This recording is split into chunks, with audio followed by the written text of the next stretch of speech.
हे दोस्तों नमस्कार, स्वागत है एक और नए वीडियो में। आज हम बात करेंगे अगर आपका सपना हो इटली में जाके जॉब करने का तो कौन कौन सा वीज़ा इटालियन गवर्नमेंट इंडियंस के लिए मुहैया कराती है, इसके बारे में डिटेल्स में जानेंगे।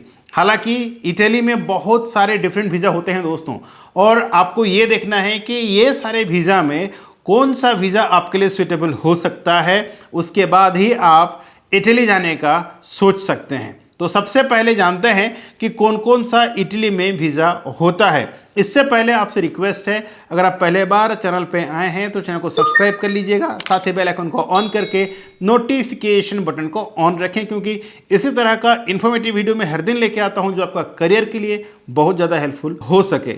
शुरू करते हैं। नमस्कार, मैं हूं अशोक कुमार साहू, करियर कोच, और आप देख रहे हैं Lavanya global career planner YouTube channel. अब जानते ही हैं इटाली एक बहुत ही रिच कंट्री माना जाता है दोस्तों, और यहाँ पर अगर आपको वीज़ा मिल जाता है तो कहीं ना कहीं आपका करियर के लिए बहुत ज़्यादा फायदेमंद होने वाला है। सबसे पहला जो वीज़ा के बारे में हम बात करने जा रहे हैं ये है self employment visa. Self employment का मतलब होता है खुद का बिजनेस होना, सही है कि नहीं। अगर आप सेल्फ एम्प्लॉयमेंट की बात करते हैं तो आपके पास वहां पर कुछ बिजनेस होना चाहिए। अगर इस सेल्फ एम्प्लॉयमेंट वीजा में जाना चाहते हैं तो गवर्नमेंट को आपको दिखाना पड़ेगा आपका प्रोजेक्ट रिपोर्ट कि आप कौन सा बिजनेस का सेटअप करना चाहते हैं उस कंट्री में। दूसरा, वहां पर रहने के लिए, बिजनेस सेटअप करने के लिए आपको प्रॉपर फंड्स दिखाना पड़ेगा। जो बिजनेस आप बना रहे हैं, जो बिजनेस स्टार्ट करने जा रहे हैं, उसका जब प्रोजेक्ट रिपोर्ट दिखाते हैं वहाँ का गवर्नमेंट को, तो आपको ये भी दिखाना होगा कि जो प्रोजेक्ट आप स्टार्ट करने जा रहे हैं उसके लिए आपको सफिशिएंट फंड, साथ ही साथ आपका वहाँ रहन सहन, रहना खाना जो भी चाहिए, जितना साल का चाहिए आप जो दिखा रहे हैं उसका प्रॉपर एक्सपेंडिचर आपको दिखाना पड़ेगा। तीसरा, आपका हेल्थ इंश्योरेंस, आपका वैलिड हेल्थ इंश्योरेंस दिखाना है। और चौथा, आपका एकोमोडेशन, चाहे वो होटल हो, चाहे रेंटल हाउस हो, चाहे आप वहाँ पर घर खरीद रहे हो, ठीक है, तो कोई भी हो, आपको दिखाना पड़ेगा वहाँ का एकोमोडेशंस प्रॉपरली।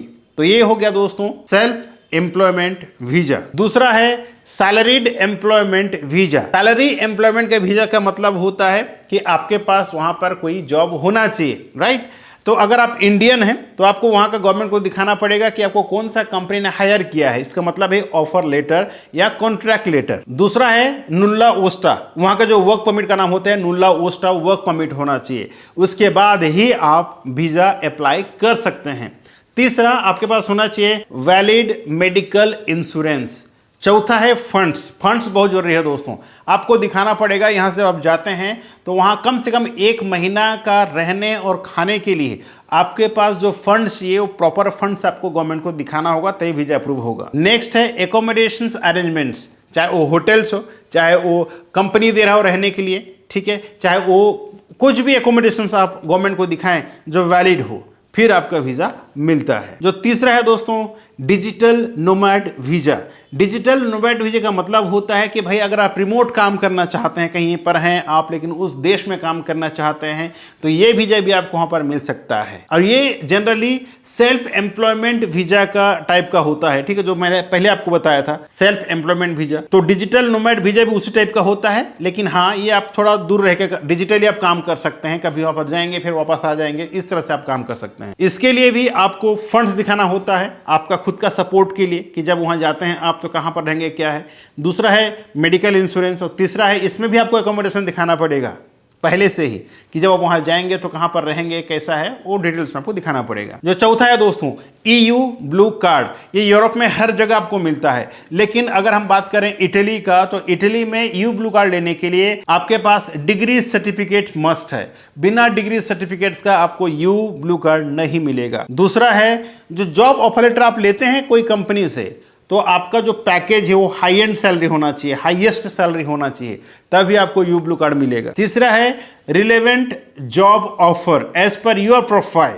अब आप डॉक्टर हैं तो इंजीनियरिंग का जॉब नहीं लेना है, ठीक है, जो भी आपका प्रोफेशन है, जो आपका सर्टिफिकेशन है, जो आपका एक्सपीरियंस है, उस हिसाब से आपका एम्प्लॉयर आपको जॉब देना चाहिए, और वो यूरोप में अच्छा खासा सैलरी वाला जॉब होना चाहिए, तभी आपको EU ब्लू कार्ड मिल जाता है। जो पांचवा है साइंटिफिक रिसर्च वीजा। अगर आप एज ए साइंटिस्ट वहां पर जाते हैं, वहाँ का गवर्नमेंट अगर आपको अलाउ करती है कि आप यहाँ पर आके रिसर्च कर सकते हैं, तो आप साइंटिफिक रिसर्च वीजा में अप्लाई कर सकते हैं। ये वीजा अप्लाई करने के लिए वहाँ का गवर्नमेंट इंस्टीट्यूट से आपके पास कॉन्ट्रैक्ट होना चाहिए रिसर्च के लिए। दूसरा, आपको प्रॉपर फंड्स दिखाना पड़ेगा कि जितना दिन आप वहाँ जाकर रहने वाले हैं उतना दिन के लिए आपके पास सफिशिएंट फंड्स है या नहीं। तीसरा, आपके पास मेडिकल इंश्योरेंस होना चाहिए। चौथा, आपका एकोमोडेशंस का भी डिटेल्स आपको देना पड़ेगा। जो छठा वीजा के बारे में बात करें वो है सीजनल जॉब वीजा। अगर आप सीजनल वहाँ पर जाते हैं सीजनल जॉब्स में, तो इसके लिए दोस्तों आपके पास वहाँ का एम्प्लॉयर से ऑफर लेटर या कॉन्ट्रैक्ट लेटर होना चाहिए, जो कभी कभी 6 महीना का होता है, कभी 8 महीना का होता है, जो आप वहाँ जाकर काम करेंगे, फिर वापस इंडिया आ जाएंगे, इंडिया से फिर नेक्स्ट डे फिर जाएंगे, फिर वापस आएंगे। तो ये सीजनल वीज़ा। सीजनल वीज़ा में जनरली हॉस्पिटैलिटी और एग्रीकल्चर का ज़्यादा जॉब्स होता है। अगर आप एग्रीकल्चर जॉब में जाना चाहते हैं या फिर हॉस्पिटैलिटी में जाना चाहते हैं, तो ये सारे जॉब्स के लिए वहाँ पर ज़्यादा वीज़ा मतलब ऑफर रहता है। इसमें भी आपके पास प्रॉपर वर्क परमिट होना चाहिए। दूसरा है भी आपके पास मेडिकल इंश्योरेंस होना चाहिए। तीसरा है आपके पास एकोमोडेशन आपको दिखाना है। और चौथा, इसमें भी आपको फंड्स दिखाना है कि आप जो 6 महीना या 8 महीना वहाँ रहने वाले हैं, तो क्या आपके पास सफिशिएंट फंड्स हैं। अगर आपको कोई नहीं मिला या कुछ प्रॉब्लम होता है तो आप खुद का सपोर्ट कर सकते हैं। जो 7वां वीजा है दोस्तों, जो टाइप ऑफ वीजा, ये है एक्स्ट्रा कोटा एम्प्लॉयमेंट वीजा। ये वीजा पाने के लिए आपका जो स्किल है वो हाईली स्किल के अंडर में आना चाहिए। अगर ये होता है तभी जाके आपको वहाँ पर ऑफर लेटर आता है या वर्क परमिट मिलता है।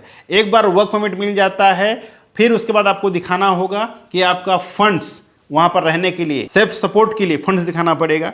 तीसरा है आपका मेडिकल इंश्योरेंस होना जरूरी है। और जो फाइनली आपको बता दूं मैं, एकोमोडेशन, तो आपको समझ में आ गया होगा। मेनली यहाँ पर आपको क्या क्या चाहिए, फंड्स दिखाना जरूरी है, एकोमोडेशन दिखाना जरूरी है, आपका मेडिकल इंश्योरेंस दिखाना जरूरी है, और आपका वैलिड वर्क परमिट होना चाहिए। तभी जाके आपको यहाँ जो भी डिफरेंस वीजा मैंने बताया दोस्तों, ये सब आप अप्लाई कर सकते हैं। बात करते हैं यहाँ पर जनरली सैलरी क्या होता है। तो हालांकि इटली में दोस्तों एक रिच कंट्री है, तो यहाँ पर सैलरी मिनिमम शुरू होता है 2200 यूरो से लेकर के 5700 यूरो के बीच होता है। डिपेंड करता है कि आप कौन सा पोजीशंस में, कौन सा एम्प्लॉयर के पास जा रहे हैं, कौन सा काम के लिए जा रहे हैं, ठीक है। और ये भी डिपेंड करता है कि भाई आप का जो जॉब है वो मेन सिटी में है कि बाहर है, ये भी डिपेंड करता है। रही बात यहाँ पर एक्सपेंडिचर का, चाहे आप एकोमोडेशंस की बात करें, खान पान की बात करें, ट्रांसपोर्टेशंस की बात करें या मिसलेनियस खर्चा की बात करें, तो एक बंदे के लिए लगभग 1300 से लेके 1400 यूरो तक खर्चा होता है। अगर आपका सैलरी 2200 है तो 1300 खर्चा निकाल दीजिए, तो कितना बचा, 900 यूरो, ठीक है। अगर आप लोअर कैटेगरी में जा रहे हैं, जैसे क्लीनर में जा रहे हैं, हेल्पर में जा रहे हैं, आप फार्म जॉब में जा रहे हैं, तो इस तरह का जो लोएस्ट जॉब में जाते हैं दोस्तों, तो आप लगभग 900 से 1000 यूरो ही बचा सकते हैं। बाकी यहाँ जाने का फायदा ये है कि आपका लाइफस्टाइल जो है एकदम हाई स्टैंडर्ड का हो जाएगा। जो मैंने 1300 यूरो कहा खर्चा, वो आपका जो लाइफ है वो बहुत हाई स्टैंडर्ड का हो जाएगा। एक बार आपका इटली का वीजा लग जाता है आपका पासपोर्ट में, तो यार आप दुनिया के किसी भी कोने में अप्लाई करेंगे, वीजा रिजेक्शन नहीं आएगा। तीसरा, आपको यहाँ पर इटालियन लैंग्वेज सीखने का मौका मिलेगा।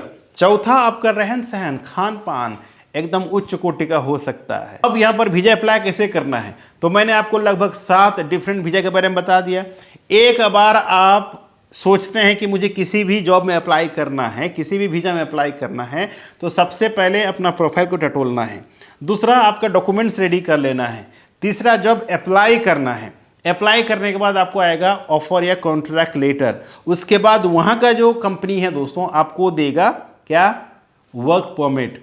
वर्क परमिट देने के बाद और जो भी रिक्वायर्ड डॉक्यूमेंट्स कंपनी देने के बाद, इसके बाद आप इंडिया में चाहे VFS जाएं, चाहे एम्बेसी जाएं, यहाँ पर आप जा करके वीजा एप्लीकेशंस दे सकते हैं, वीजा फॉर्म भर सकते हैं। वीजा फॉर्म देने के समय याद रखना है, जो भी रिक्वायर्ड डॉक्यूमेंट्स है वो सारे चीज़ें आपके पास होना चाहिए, तभी जाके वीजा आपका मतलब स्टाम्पिंग होता है। एक बार वीजा स्टाम्पिंग हो जाता है, फिर आप जा सकते हैं इटली और आप अपना लाइफ को एक नया आयाम दे सकते हैं।